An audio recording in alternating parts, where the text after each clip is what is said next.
வணக்கம். ஸோ ரொம்ப சிம்பிளாக ஈஸியாக ப்ரோட்டீன் ரிச் ஒரு லஞ்ச் மெனு தான் இன்றைக்கி உங்க கூட நான் ஷேர் பண்ணிக்க போகிறேன்.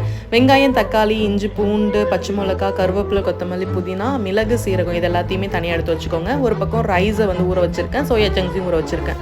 எடுத்துருக்க வெங்காயம், தக்காளி எல்லாத்தையுமே மிக்சியில் போட்டு நல்லா அரைச்சி எடுத்துக்கோங்க. ஒரு குக்கரில் கொஞ்சமாக நெய் விட்டு பட்டை, கிராம்பு, ஏலக்காய் எதெல்லாம் இருக்கோ அது எல்லாத்தையும் ஒன்று ஒன்று போட்டுக்கோங்க.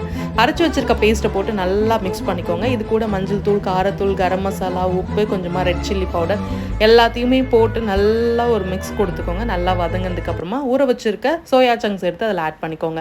அண்ட் இது கூட நான் 1 கப் அளவுக்கு பாஸ்மதி ரைஸ் ஊற வச்சு அதையுமே ஆட் பண்ணியிருக்கேன். வதக்கிறதுக்கு டைம்லாம் ஆகவே ஆகாது, ரொம்ப சிம்பிளான ரெசிபி. 1 கப்புக்கு 1.5 கப் அளவுக்கு தண்ணி விட்டு 2 விசில் கொடுத்து எடுத்தோம் அப்படின்னா செம்ம சூப்பரான ப்ரோட்டீன் ரிச் நமக்கு பிரியாணி ரெடி ஆகிடும். வெயிட்டும் லாஸ் ஆகணும், ஆனால் நல்லா டேஸ்டியாக சாப்பிட்ணும் அப்படின்னா இந்த மாதிரி ட்ரை பண்ணி பாருங்கள், செம்ம சூப்பராக இருக்கும். ஸோ ட்ரை பண்ணிவிட்டு கமெண்ட்டில் சொல்லுங்கள். நெக்ஸ்ட் வீடியோவில் பார்க்கலாம். பாய்.